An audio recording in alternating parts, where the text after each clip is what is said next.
We are at the end of the end of the end of the end of the end of the end of the end of the end of the end of the Global Art Forum 16. And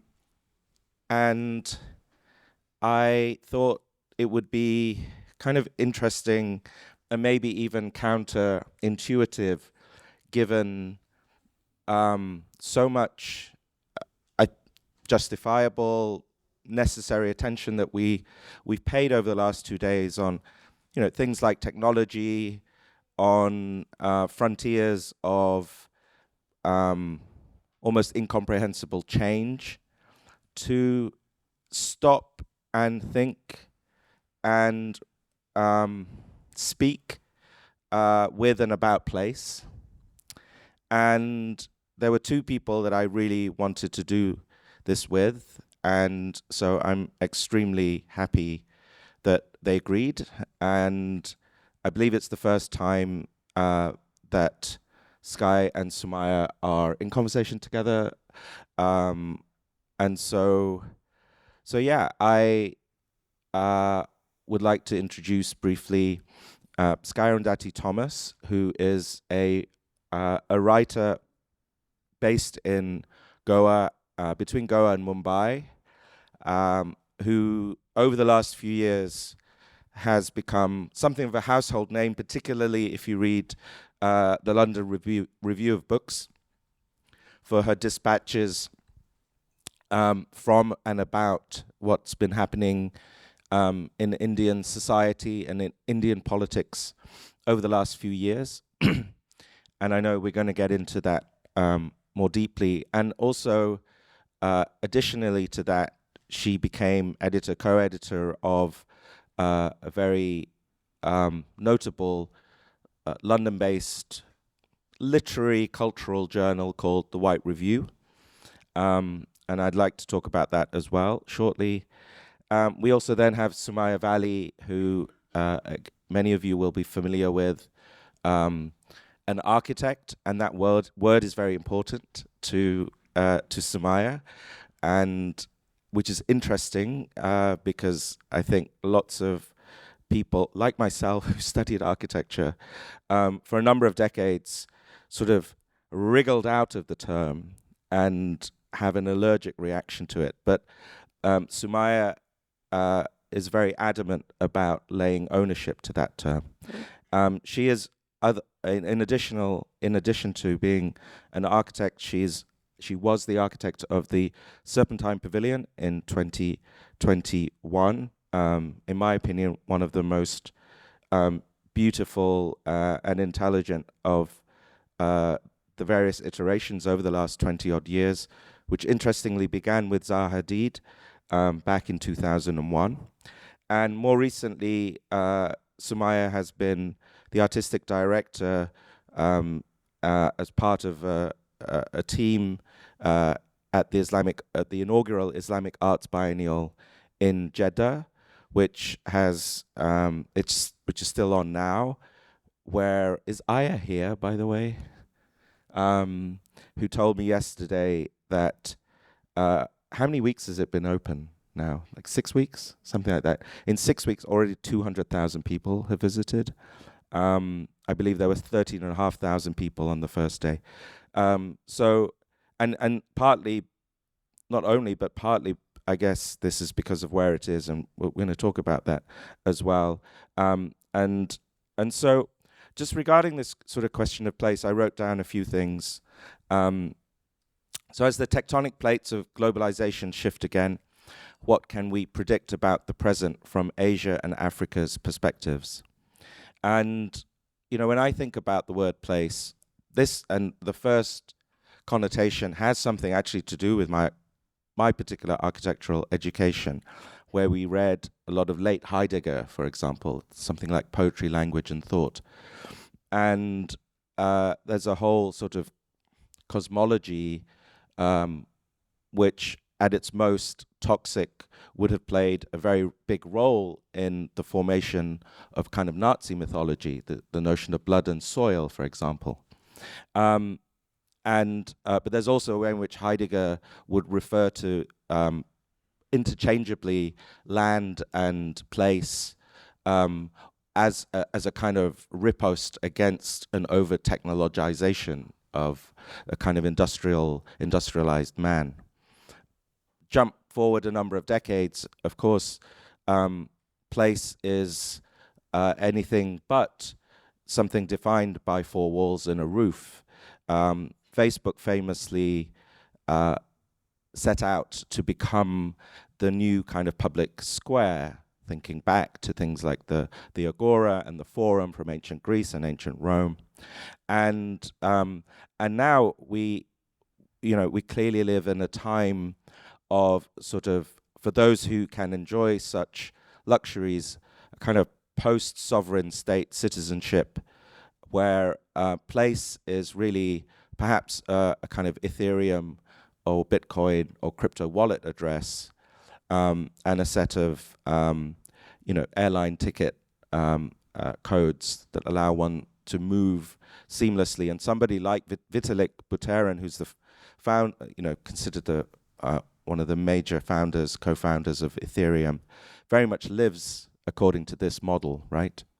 I don't believe that Vitalik believes that any kind of one physical place is something that he identifies with. So place is one of these, I think, interesting, strange words that on the one hand feels forever, but also is constantly being updated, to use a term that we discussed yesterday, and constantly being redefined. And so I've asked Skye and Sumayya to provide a set of trigger reflections that are going to shape a conversation about place. So will you please join me in welcoming Skye, Arundhati Thomas, and Sumayya Vally.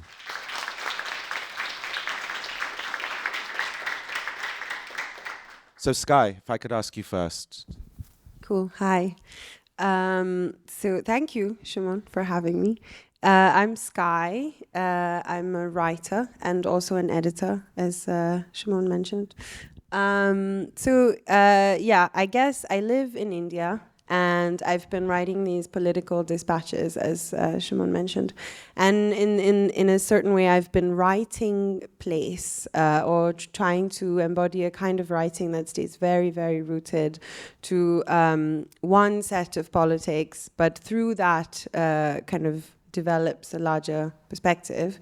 So it's been about 3 years of me writing these texts for the London Review of Books, and I've covered quite a lot of things. I've written about COVID and the oxygen crisis, farmers' protests, caste-based crime, sexual assault laws, cyclones, floods, hijab ban, the incarceration of a group of very young activists, which is also the subject of my first book.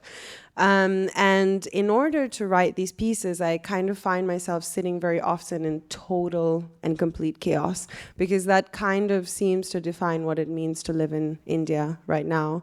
And it's a chaos of fake news, of crude but actually quite effective propaganda, insidious like trolling. I get trolled quite often. And then, of course, there's also the fear of reprimand, because writing like this in the climate that India is in now is a dangerous exercise. So in certain senses, what I'm doing is I'm like synthesizing, translating, also because I'm being read outside of India primarily, and trying to make sense of a kind of senseless place.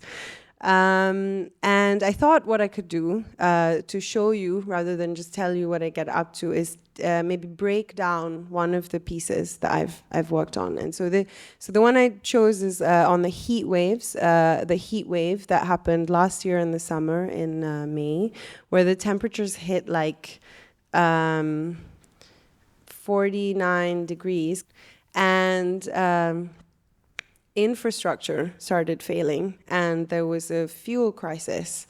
What NASA has called blistering temperatures. My joke has not landed, which I thought it might not.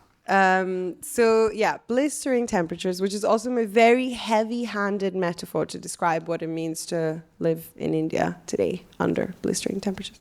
And so 49 degrees, I actually got very sick. I had a heat stroke. I was in a 14-hour-long power cut where I couldn't even put the fan on. And there was a fuel crisis, pavements were warping and railway tracks were buckling and all this, like, I mean, everything was collapsing. And there was no policy or legislature being put in place during what, to me, was an emergency period. And so, as I do every time there is a crisis, I decided to write about it as a way to understand it. And I guess writing about crisis in India, or writing about India today, is in this state of perpetual crisis, is actually the intersection of many crises at once. And so I started to follow the story, which takes me to the NASA eco-stress thermal instrument, which kind of developed this map of like outside of Delhi, where each of these red zones is an urban heat island. And actually, it was the cities, the urban pockets, that were experiencing some of the hottest temperatures. And this had entirely to do with the way most Indian cities are formed, where the industrial belts kind of outline the residential or commercial districts. So, you know, as with any conversation around heat, the main character comes along, which is coal. And this is a photograph of the Carmichael mine in Queensland in Australia, which is owned by an Indian man named Gautam Adani, who I'm going to talk about a little bit more now. Because in some senses, writing about place, or a place such as India, is writing about men, or like understanding what men are up to, and specifically industrialists. And so I start to follow kind of Adani's relationship to our Prime Minister Modi. And, you know, in 2014, when Modi is sworn in to be Prime Minister, he actually flies in Adani's private jet from Ahmedabad to New Delhi for his ceremony. And Adani's been buying up ports, infrastructure, like huge infrastructure projects all over the world. This one was, you know, a very controversial mine that actually got legislated against in Australia. I mean, it's still pending. And as I'm following Adani, I try to map out all of these holdings. So this was a year ago that I'm working on this piece, and around that time, Adani's debt had increased by 216%. I mean, it was like a number I couldn't really grapple with, and there I was, like, reading all these Credit Suisse reports about airports and water management and data centers and you know, weapons. He's also involved in weapons and aerospace and food and media, and I suddenly started to see that writing about place or writing about politics is actually writing about the movement of these goods, because in some senses there is no place, there is only market, and there is only a certain kind of economic activity that is completely opaque and difficult to understand. So in my piece on the heat waves, I have this whole paragraph on Adani's debt, which gets taken out because I don't really understand debt. And I guess that kind of was also the point. Maybe 1% of lawyers in the world can actually understand the way that Adani's debt is structured. And, you know, that's very intentionally so. And then a month ago, the largest con in corporate history happens, where the Hindenburg Research Lab kind of releases a report, which they make a lot of money on. It's something called shorting. I'm not going to try to really explain that. And basically, the report reveals that Adani owns over 75% of his own holdings through shell companies, which is not allowed. He should be delisted as a public company. And also that his valuation of how much his stock is worth is based entirely on the speculative model that refers back to his own propositions of value. So it's just this kind of weird vicious cycle of what it means to own Adani stock. and the stocks plunge for the first time in nearly 10 years. And it feels like this big moment in Indian history, like something is happening, because Adani's money is also Modi's money. And if Modi's money is falling, something's about to happen. So I'm on the internet, like trying to figure out how to write about this. And, I find this, which was kind of useful. It's like takes this like Hindu mythology and tries to explain it. I still don't understand it. But I guess, yeah, a lot of kind of my research takes me to that, and then also to right-wing chat forums, because I'm very interested in to know where the wounds of the right wing lie, particularly, and to see how to come towards them with greater clarity. So this one was just funny because it was kind of, let's all buy Adani stock and keep him afloat. And then someone's like, sleepgasm, actually comments. If you're paying taxes, you're supporting Adani. So, why don't you give him your mother's jewelry? And this kind of rhetoric around patriarchs and mothers and the family unit is very much what has defined the writing or the concept of India as place, since its kind of birth about nearly 80 years ago.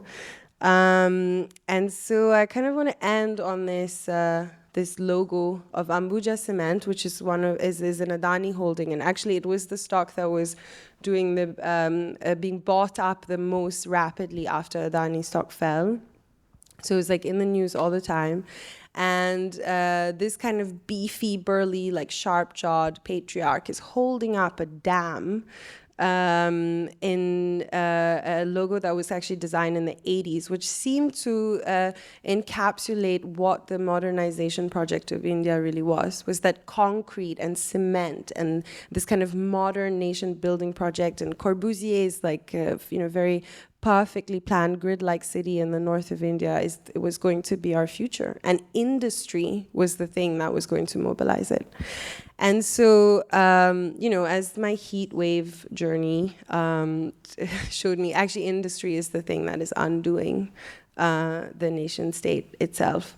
And actually dislocating the nation state from actual place and kind of making us interact with these international markets in this kind of very aggressive way. So that's kind of it. I think I got it all in there.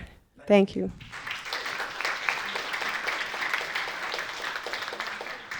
What was that line, Skye? It was places about men? Oh, writing about places, writing about places, writing about men. Yeah. Great. I like that. Can we have Sumayya's presentation up next, please? Yes, it's so wonderful to be here in conversation with Skye and with you, Shumon. It's a dream to be in conversation with you. Thank you for the beautiful introduction and for setting up such an incredible forum. It's really been spectacular to be a part of it. Skye and I did send our presentations late, but it's also because once we had a chance to be in conversation, I switched up my presentation entirely. And riffing off of Skye, I'm starting with this project, which is really a meditation on climate and on how we take places with us. So this is a project that was presented at the Dhaka Arts Summit this year, last month. And this project is about connections across the Indian Ocean. I'm South African, and the project is in Bangladesh. And in the project, we looked at rituals of rain calling across the Indian Ocean. So the project is called They Who Bring Rain Brings Life. And it's a piece of architecture that works as a performance. And so over the course of 9 days, there's a performance inside of this pavilion, and it's constructed with both fired and unfired clay vessels. And eventually the idea is that the pavilion will disintegrate entirely.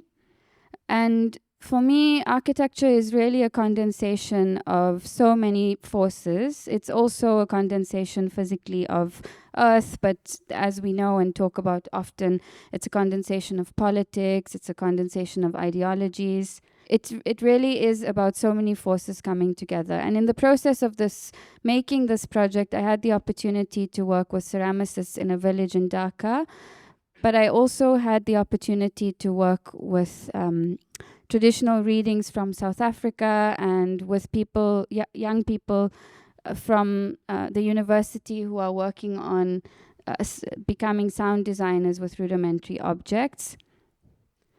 So it really became a conflation of many different things. And I think this is something I'm really trying to bring through in architectural practice. How do we start to work with knowledges that are embedded in place? How do we work with the atmospheric, the ephemeral, the ritual to start to create architecture? And how do we also, as you alluded to, start to expand the definition of architecture beyond just those who make buildings? And how do we start to see all these other ways of practicing architecture as architecture too? This is just a snippet of the performance that happened in the space every day. So it was a ritual that was interpreted from ceremonies of rain calling from both Bangladesh and South Africa. And every day in the space we had the sound of rain and thunder that was made by these clay vessels, and this performance of washing the space so that the pot started to disintegrate over time.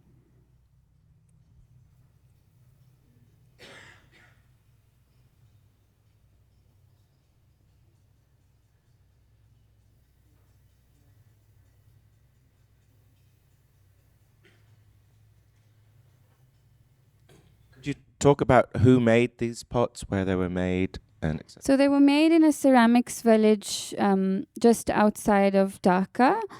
And in the process of design, there was also something really interesting in that we sent drawings across remotely. And when I visited the village, of course, I saw that things had been adjusted. We had to adjust the sizes in relation to what was physically possible and what could be carried as well.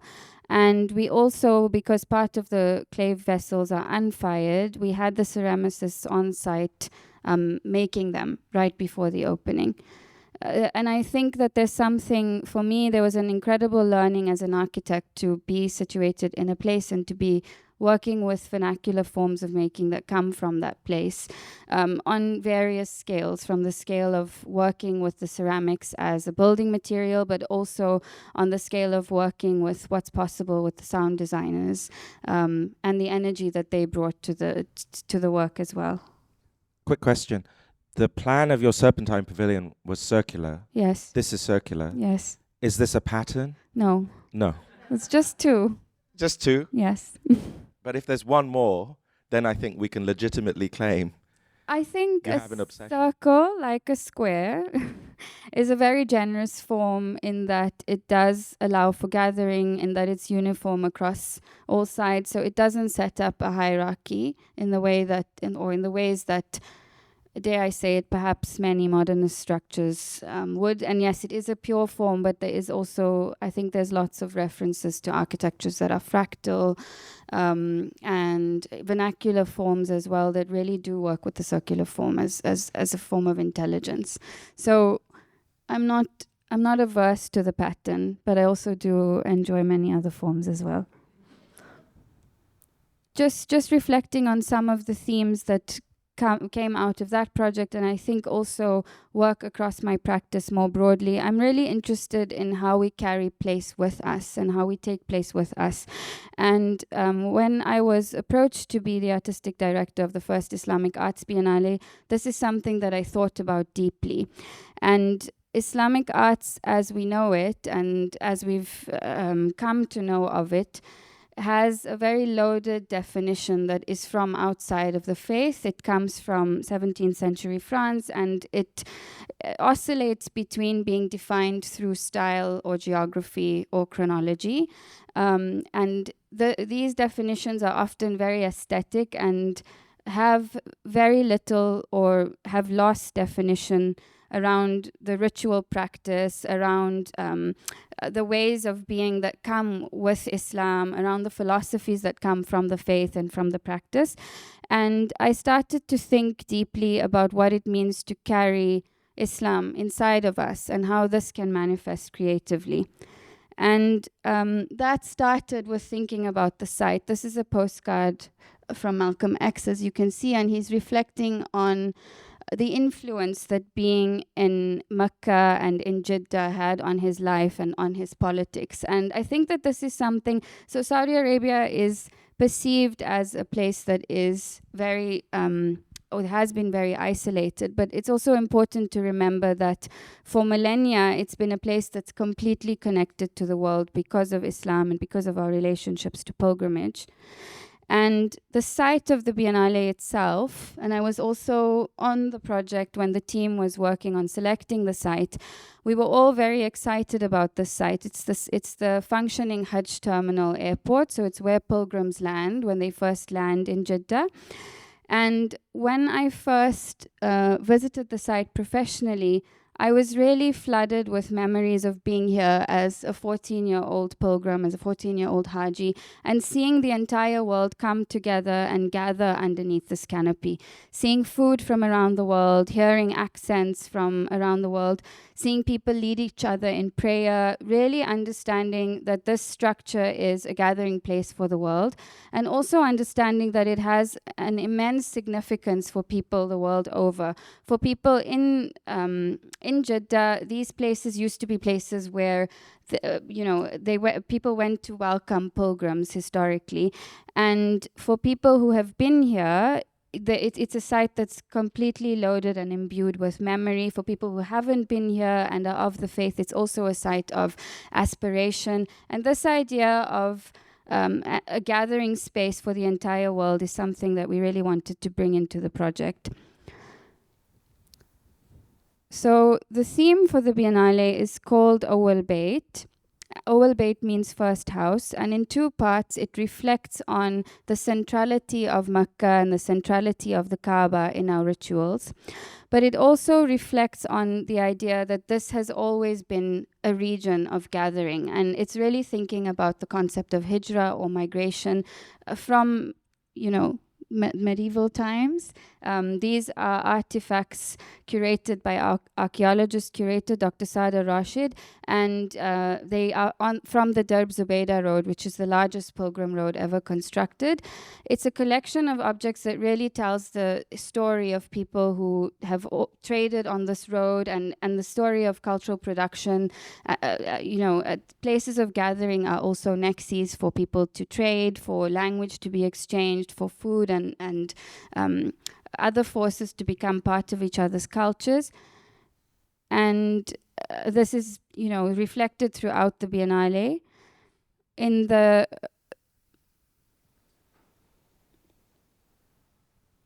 I'll just play a little bit of this, but in the entrance of the Biennale, we start the theme of Qibla with this work by Joe Nami. It's entitled Cosmic Breath, and Joe worked with choreographing the sound of 18 different calls to prayer from around the world, from very unlikely places where one wouldn't necessarily imagine them.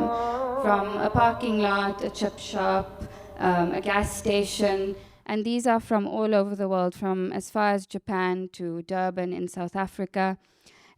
Really reflecting on this idea that when we stand up in prayer, we're connected symbolically to people around the world. Throughout the Biennale, we've created these atmospheric experiences that really reflect on the ritual of prayer at every scale, from the sound of the call to prayer to the rituals of purification, to also the ritual of prayer itself, the scale of gathering in prayer. Also, just something to touch on is that the ways a lot of the works were made and the way the artists were selected is also through their methods of practice. So I think this as a definition for Islamic art is also something important. We looked at practices that are spiritual, that are meditative, that are collaborative, collective, that really work with philosophies that come from the faith to make a contribution to artistic expression. And this is one such example. This is Kamruzaman Shadeen's The River Remembers tapestry, which is being constructed by women in Bangladesh. I'll just skip through these, but I think I just wanted to convey that the Biennale really is wanting to put forth a different definition for Islamic arts, one that honors tradition, one that is grounded in understanding the roots of Islamic art in historic objects, archaeological finds, and artifacts, but one that is really looking to give a home to these historic objects by placing them in conversation with contemporary art, giving them a future, and giving practices, contemporary art practices, a lineage by honoring them next to these historic finds. This is a work by Ikhshan Adams, where he collected prayer carpets from his home community in Bonteheerville in Cape Town. And the Bonteheerville is a community that was really important in the struggle against apartheid, and also used their faith as a form of coming together and finding solidarity in very difficult circumstances. So Ikhshan collected these prayer carpets, and then he honored these bodies by stitching them together in this collective tapestry.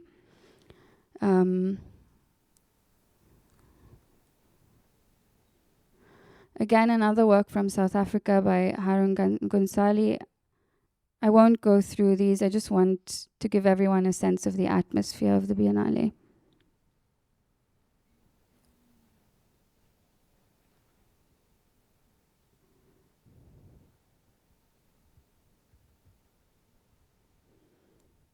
And then, as I said, the second theme, Hijra or migration, which is really a series of large-scale installations underneath the canopy space, really thinks about this place, Jeddah, as a place that witnessed migrations and movement from across the world.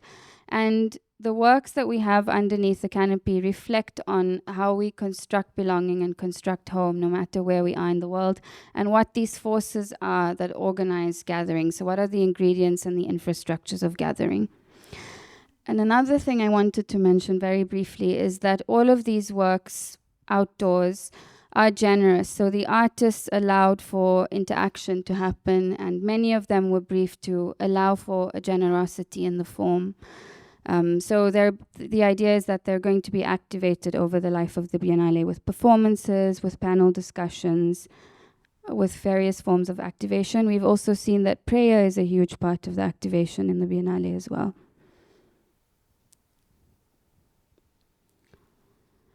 And then I wanted to quickly end on this, and this is my eternal take on place. So it says, it's a letter to my younger self, and it was commissioned by the Architectural Review just before the Serpentine Pavilion opened. It says, "Dear younger Sumayya, there is always architecture waiting to happen in places that are overlooked.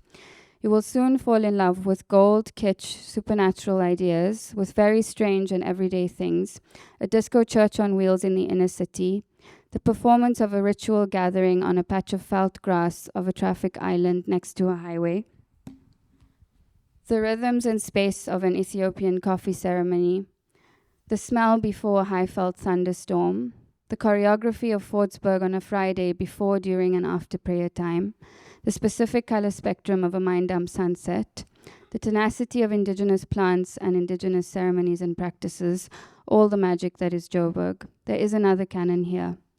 Ingest atmospheres, learn how to read and feel color, dust, mist, the phases of the moon. There is another canon here. Look at these things deeply, feel them, absorb them. You will soon develop a mistrust for the historical record. Listen to that. Look so deeply at what is present that you notice the silences and the absences too. There is another canon here in these silences and absences. Read in other languages, write in your mother tongues. Look deeply at sentence structure and vocabulary. There is another canon here. Learn how to dissect the index of an archive and how to make your own indexes for archives. Stay soft and sensitive. It is a deep strength and architecture needs it. Do not let anyone tell you otherwise. Don't listen to anyone who tells you that everything you can ever imagine has already been done. They are incorrect. Beauty and social justice are not mutually exclusive. Beauty is social justice. There is an infinite number of untold stories, unheard voices, unrealized dreams, undreamt worlds. Poetry is a necessity, and dreaming is everything."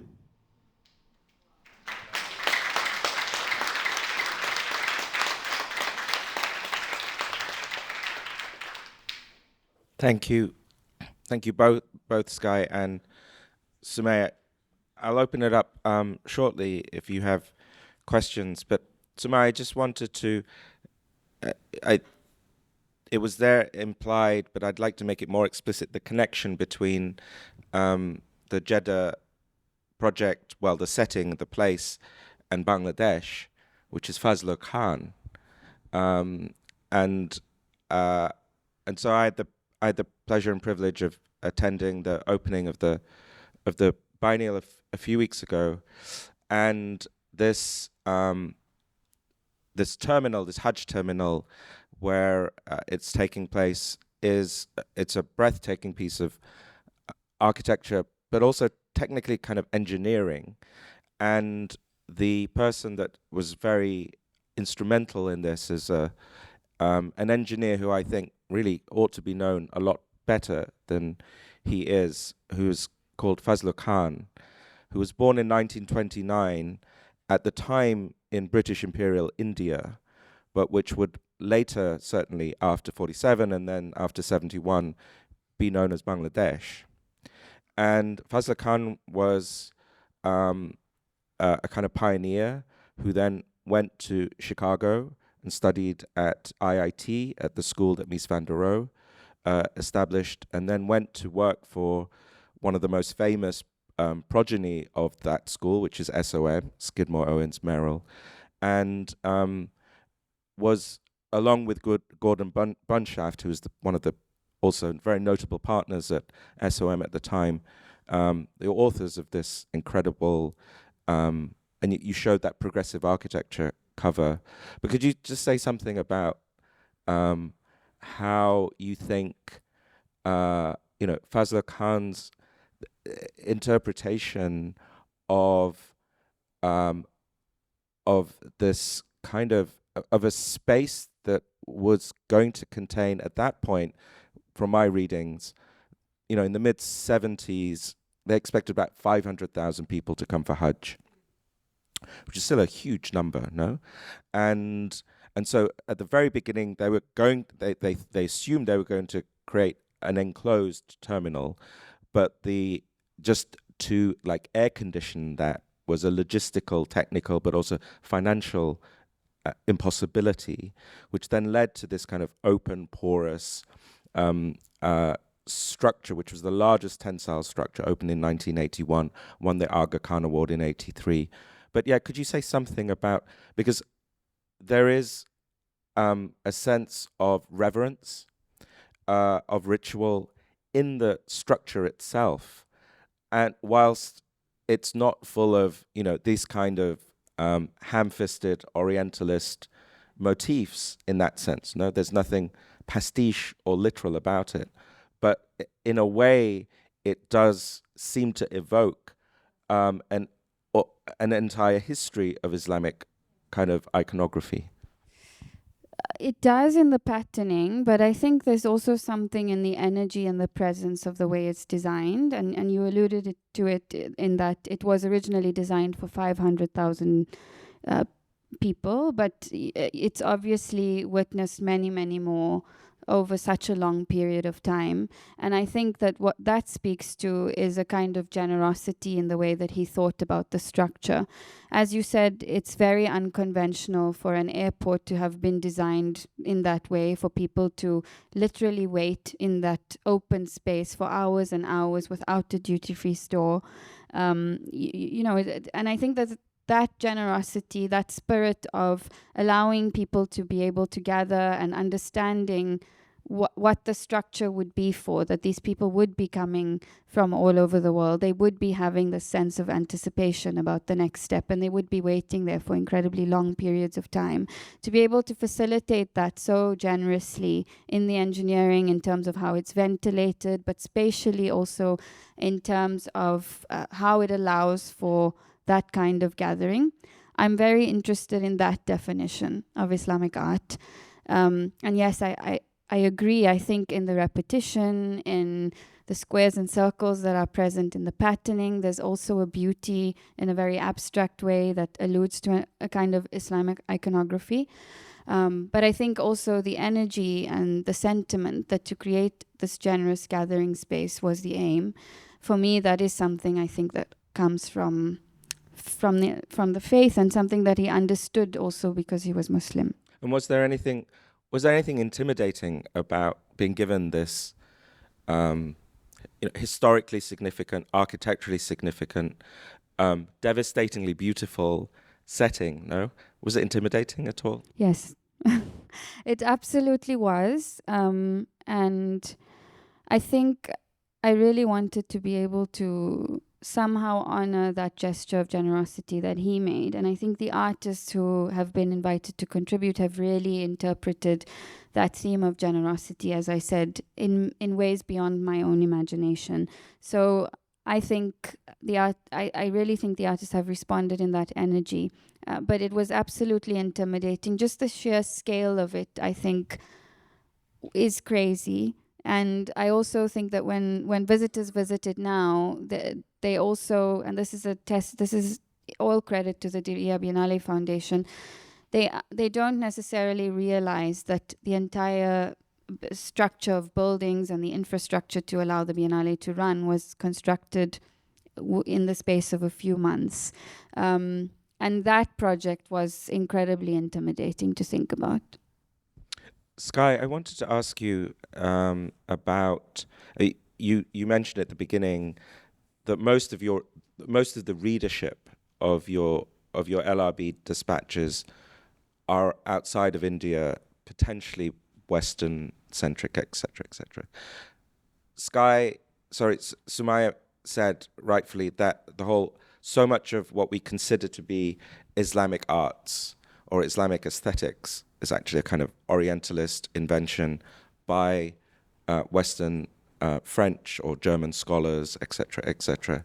And so, ever since, at the very least, ever since Edward Said's Orientalism in 1978, those of us with our skin color are very, very aware of the question of who we're writing for, what we're writing about, and in a sense, I'm sure we would all agree that one of the last things we'd want to ever participate in is some kind of like white-splaining.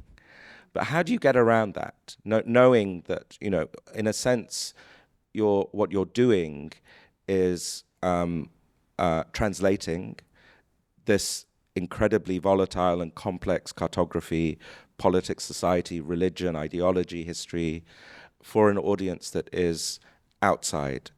What's that navigation in terms of the relationship between writing and place? I guess so. The way that India is written about in the foreign press is something that I started to take umbrage with, primarily because there's a lot of big arguments and like big metaphors and this kind of repetitive calling of someone a tyrant or like placing this kind of narrative emphasis on single actions. And I just wanted to maybe in my own capacity try and do something different and tell the story slightly differently, which is in this kind of layered way in which many things are happening simultaneously.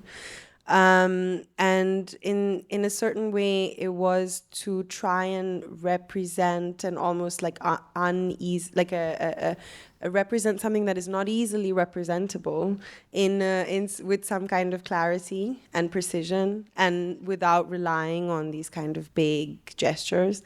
So that was more like the clarity that I want the writing to have. And in terms of who the audience is that is reading it, I think it's this kind of very tricky situation where writing within Indian infrastructure is a very complex, very difficult thing. Particularly with the book projects that I work on, I don't think it would be as easy for me to publish as freely as I am otherwise. So the second book that I'm working on is on the intensification of the military occupation in Kashmir. And something that I did with that, and I'm co-writing that, is we just made a kind of aggregate of data of the first 15 days of August in 2019. And I was very much in the news cycle at that time. So I was reading the news. I wrote like 3 pieces during the first year. That these constitutional amendments were made and the special status that was given to Kashmir was rescinded. And so we spent like 3 months like aggregating all of the news articles that we could of those first 15 days. And even me, someone who was in the news cycle, basically found things I had never understood or even read of before. And that's because we were looking at the law, we were looking at High Court and Supreme Court documents, bail petitions,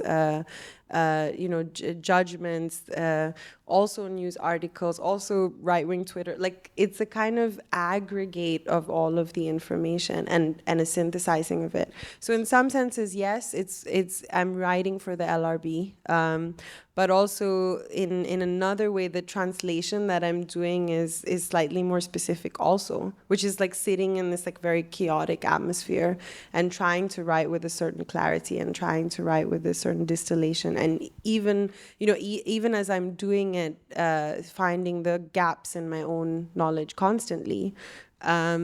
So I'm not interested in thinking about who the audience is in terms of like a geographical location. I'm interested in what kind of publication can give me a certain safety in writing in a certain way. I'm interested in kind of being able to do this, like write in with this kind of specificity and not be edited in ways that would obfuscate that. Sometimes I write a piece and I send it in and I'm like surprised that the editors don't think I'm insane because I wrote when there was a group of activists that got incarcerated after the anti-citizenship amendment protest, and at the same time the labor laws were changed. There was a huge drug scandal in Bollywood. Activists were incarcerated. The farmers' protests were beginning. This was like early 2020. All of this was happening at the same time, and I tried to show that kind of whirlpool in this text. And even as I was reading it, and I was like, wow, this is a lot. This is a lot happening at once. So I'm not interested in making India look simple. It's not really a place, India. It's a fiction, and I'm interested in showing that, I guess. I mean, you remind me of, I think it was a few years ago when WhatsApp had to introduce a feature to limit the number of forwards a message could forward to.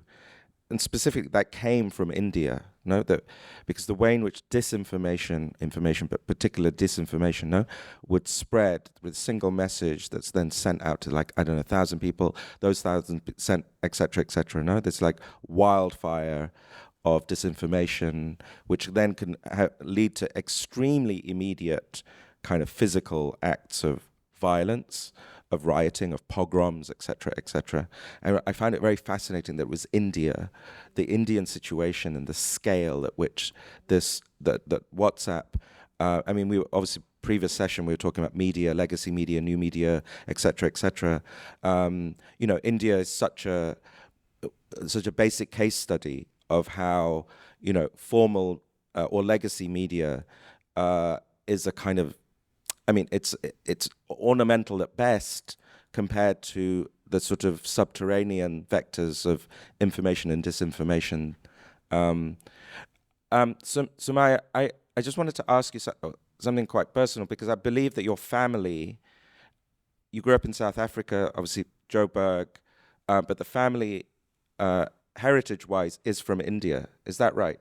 Could you say something about your family's migration from India to South Africa, and then what your relationship to India is as a place? Yeah, it's a difficult question because I don't know enough about it. But yes, my family is Indian origin. All 4 of my grandparents are from Gujarat in India, and recently I was asked to write something for the Funambulist. It was also letters across the Indian Ocean. And we had this exchange where a letter was written by someone, sent to someone else, all in relation to Indian diaspora all over the world.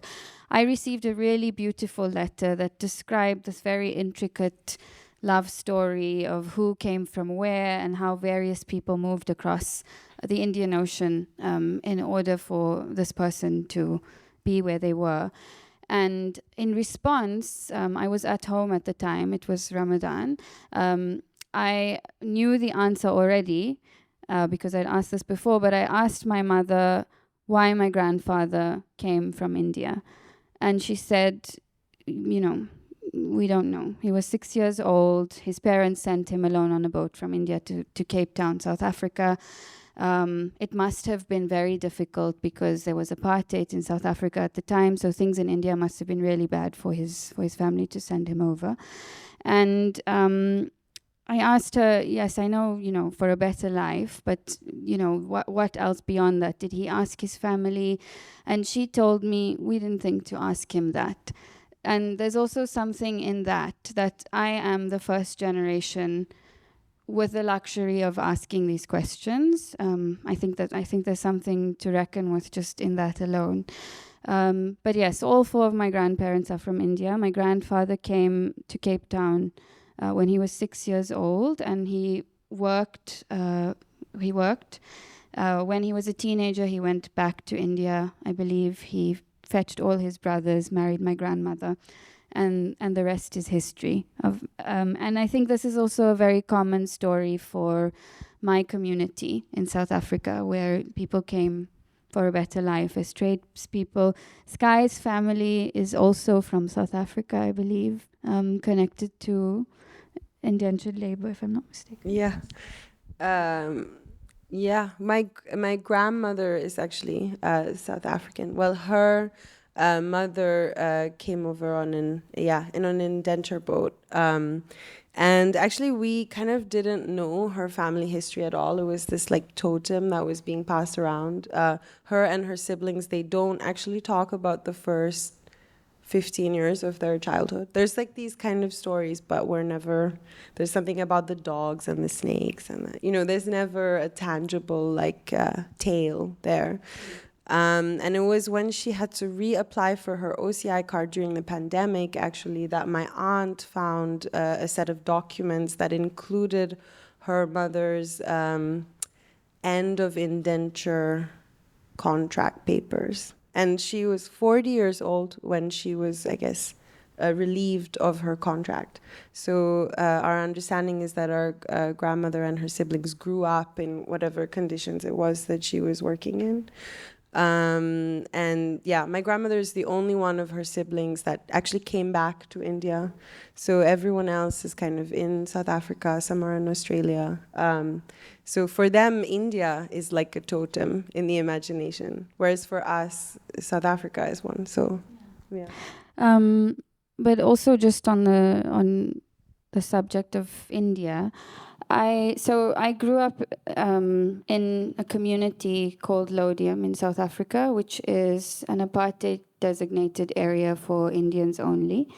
And our community is mixed in that everyone is Indian, but there were people who were Muslim, Hindu, Tamil, Christian. So we celebrated all holidays together. Everyone was, of course, connected in solidarity against apartheid. A big part of the apartheid project and why we all lived in enclaves is also so that people wouldn't find solidarity with other race groups. It was to further the project of othering whites and non-whites.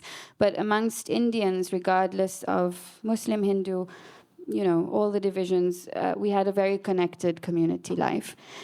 But I think India, the motherland, so to speak, I've never had a relationship to that kind of nationhood. But in our rituals and in our traditions, in our language, in the food we eat, in the way we eat, in our weddings, in all of our festivals, we're all completely Indian. So there's also something to say about that. I think being able to, choose parts of our heritage that we resonate with and identify with, and to be proud of those. And yeah. Well, you mentioned it at the beginning. People carry places with them, even if the place is a fiction or even if your relationship, your direct relationship to that place is also a fiction or an inheritance, let's say.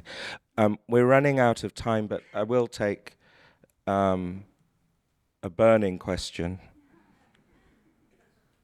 Burning heat wave. There's one here. If you could just wait for the microphone, please. Thank you. I didn't think much about the question, but top of the mind, whatever comes to my mind, I'll just address maybe Skye. Like when you were talking about that you're not really very clear about some of the things, but at the same time, you mentioned you wanted clarity, and probably that's the reason you write. So being in the art world, like writing is also very, it's a art, it's a very organic thing, when you just start writing. But after that, like you also mentioned something that things are sometimes controversial, and when you are giving it to the editor, if I'm not mistaken, this is what you said, and I want probably a detailed description if you want to, and then the editor accepts it, and that's how the things progress.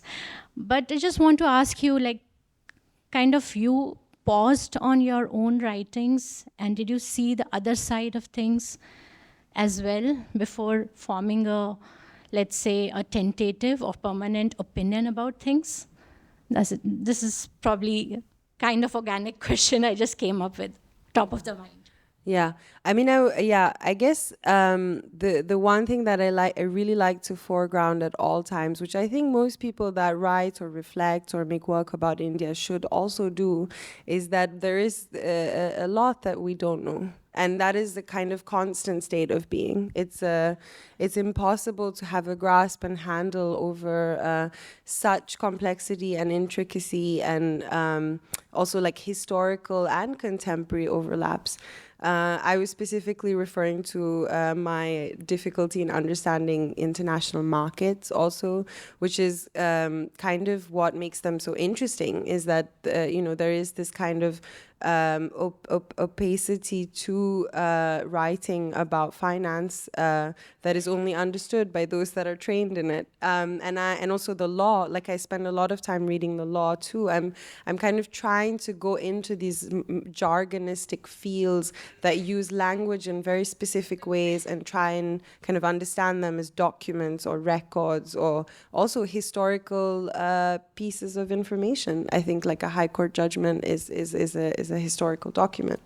So that, which is to say, I'm not interested in absolutes. I'm not looking for truth. I'm more interested in a landscape in which many things happen at once: untruths and truths, fake and real news, disinformation, and it's all happening at once and it's simultaneous, and we have to kind of grapple with it. Whereas in terms of whether I look at the other side of things, I have a political position. It's variable. It moves around. I have a lot to learn, and I change my mind also often. I think that's important. But with regards to certain things, I do take a position, and my position is very clear in my writing. I'm not interested in like a Hindutva nation building project, for instance, or the whitewashing of Indian histories. So yeah, I think I'm not really like interested in a balanced perspective, because usually what that means is that you start making excuses for violence. So yeah. Thank you. Okay, we'll squeeze one more. Hi, thank you. I actually have a question for both of you. And I'm going to preface this with something I learned recently that was fascinating and is linked to what you both said. So the island of Tuvalu, which is a small island state in the Pacific, is going to be underwater by the end of the century, and is moving. It made an announcement in November that it was moving to the metaverse to basically protect its cultural heritage. And I wanted to link that to both of what you both said about in terms of India as a fiction, or kind of existing more as, as place in the market. And what you said, Sumayya, about kind of holding these places with us. How does the future of place and its impermanence define place, or how does that inform what place means? Like, what are the components of place going to be in the future? I guess in very specifically with regards to India, there is like a future building project that has been at hand for the last 9 years. And that future is this kind of Hindutva India that is going to be built on these rereadings of Indian history. And that depends highly on erasures and obfuscations and, also in some senses a new kind of apartheid state. So I think the future of place as we see it now in India is this weird constant postponement of the success that is about to arrive. So Modi's like big election campaign was Achhe Din Aayenge, which is the good days are coming.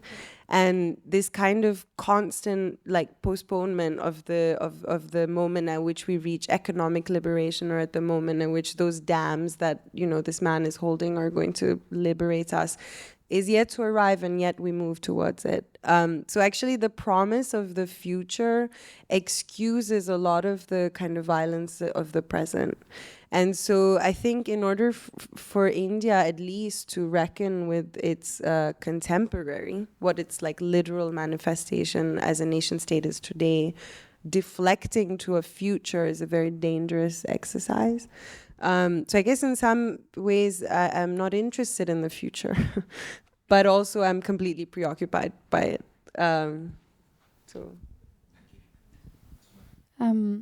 It's a very difficult question because I believe very much that we take place with us and we carry it with us, but I also believe deeply in the power of the actual place. In the letter that I read, that is very much about being situated in a place and being able to learn from reading it. I think it's very important also for me, whenever I'm working on any project, to be somehow based in the place I'm working in, and to become part of, to learn from the culture of the place, to become part of it, and to understand the things that are beneath the surface. And in order to do that, I think we have to be present. But at the same time, I believe so much in hybridity and in being able to resonate with multiple contexts, because we are all so hybrid. When Shumon asked me about how Indian I feel, I was thinking about which I identify as first, Muslim, South African, Indian, and all of those things are also contradictory, but they also do exist in the same person. And I think there's a strength and there's a power in being able to resonate with so many conditions, being able to understand and read so many conditions. But at the same time, there is also a power in physical place. So I'm not answering the question. I'm just reflecting on this as a dilemma with you. Thank you. We are at the end, and I would like to do something in addition to an imminent thanking of Sumayya and Skye's brilliant presentations and insights. I also set that up. Thanks. I don't know if you, yesterday, dear Lucas, during the very last presentation, he decided to open his Instagram up, and a Reels came on, and I believe some of you may have heard the phrase, go daddy, more. So we got off quite lightly there. No, I have to offer my deep, heartfelt thanks to a number of people that have made all of this happen. To Fatima, who really is the glue of the Global Art Forum, to Chandni, to our amazing AV team at the back, to all our wonderful volunteers for everything that you've done, and doing it always with a great sense of generosity and smile. to all of our incredible guests that have come from near and far, and last, of course, but not least, to all of you, the audience present here, the audience in the future that may click play on YouTube. Hi. So I want to thank you all for your incredible generosity, for your intelligence, for your comradeship, for your attention, and also being so damn good looking. It really helps when you're sitting up here. So will you please join me in thanking us and all of you for predicting the present. Goodbye, farewell, and maybe see you next year, unless we're kind of under 5 kilometers of water. Thank you. Bye, everybody.